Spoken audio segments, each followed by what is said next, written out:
शुक्ला बलकौरा से। मैं 19 तारीख को चंदला आया था अपनी बाइक सही करवाने। मैंने रात्रि में 9 बजे के आसपास मेरी बाइक जैसी सही होती 9 से 10 के बीच में मैं यहाँ से निकला। मेरे साथ राजा अहरवार था, बलकौरा का ही निवासी, वो मेरी बाइक चला रहा था। जैसे ही मैं निकला तो सेवा ढाबा के पास एक बाइक वाला 3 लोगों को बैठ के निकलता है कट मारते हुए, जिसने कट्टे लगा रखे थे 2। जैसे ही उसने बताया राजा जो मेरी बाइक चला रहा था, इसमें 2 लड़के निकल गए हैं, ये 3 लड़के बैठे हैं, कट्टा लगाए हैं। तो मैंने कहा कि बेटा बाइक रोको। मैंने बाइक रोकवाई और मैं खुद चलाने लगा बाइक।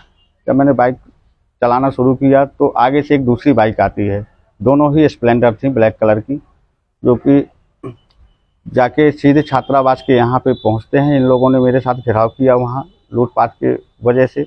मैं वहाँ से निकल गया तो इन लोगों ने पीछा किया। 5 लोग थे, जिसमें करण रजक जो पुराना अपराधी है, अभी जेल से भी आया है, उसके कई मामले चल रहे हैं, खतरनाक अपराधियों में से है, नज़रबंद भी रहता है श्रीमान, लेकिन अभी तक उसमें कोई कार्रवाई नहीं हुई। ये लोग सीधे जमरा तक पीछा करते हैं मेरा। जमरा के पास मोड़ पड़ता है, जैसे ही मोड़ में मैंने गाड़ी स्लो की कि आराम से निकल जाऊं, जैसे ही आगे से आता है ये रजक, 3 लोग थे इस बाइक में, तो आके सीधे कट्टा लगा देता है मेरे कनपट्टी में और कहता है कि रुको, मादरचोद गाली दे के बोलता है और कहता है पैसे निकालो, हमको दारू मुर्गा के लिए पैसे चाहिए।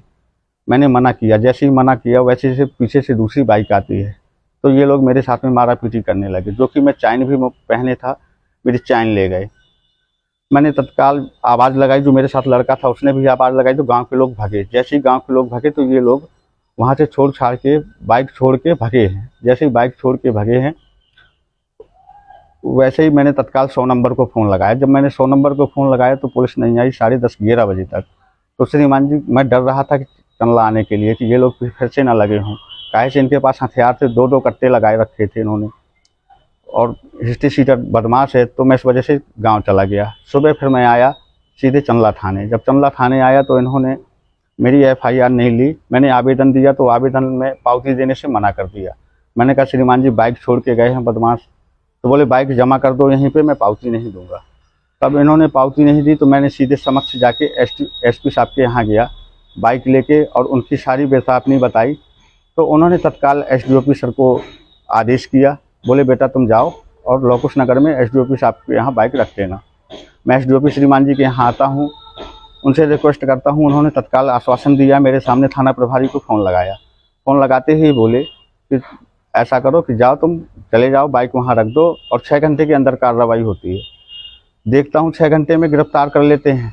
अचानक मेरे पास थाना प्रभारी का फ़ोन आता है, दरोगा जी का। वो कहते हैं मुलजिम पकड़ गए हैं। तो मैंने कहा अच्छी बात है श्रीमान जी, आप बताइए। बोले आप कह दो कि चैन नहीं थी तो मैं इन लोगों को मुकदमा लगा के जेल भेजता हूँ, अन्यथा हम लोगों के ऊपर प्रेशर है बहुत ज़्यादा, और माननीय का फ़ोन आया है हमारे पास और हम इन पर कार्रवाई नहीं कर सकते। श्रीमान जी, अभी 29 तारीख को पता चला है कि मुख्यमंत्री जी आ रहे हैं। मैं आग्रह करता हूं कि अगर उनकी आवाज़, मेरी आवाज़ उनके पास तक पहुंच रही है तो मेरे साथ जो घटना हुई है इसमें विशेष तौर पे कार्रवाई करवाने की कृपा करें तो अति कृपा होगी। मैं गरीब ब्राह्मण हूं, मेरी कहीं सुनाई नहीं हो रही है। ये लोग नेतागिरी कर रहे हैं और रियल में जो घटना हुई है उसकी जाँच करवाएँ और इन लोगों पर कार्रवाई करें। मैं बहुत गरीब व्यक्ति हूँ, मेरी कोई नहीं सुन रहा है। थाने में थाना प्रभारी भी नहीं सुन रहे हैं। मैं कई बार प्रयास किया उनसे कहने के लिए, तो वो बोले कि ऐसे मुकदमा नहीं लगते हैं, बोले उनके ऊपर बहुत बड़े लोगों का हाथ है।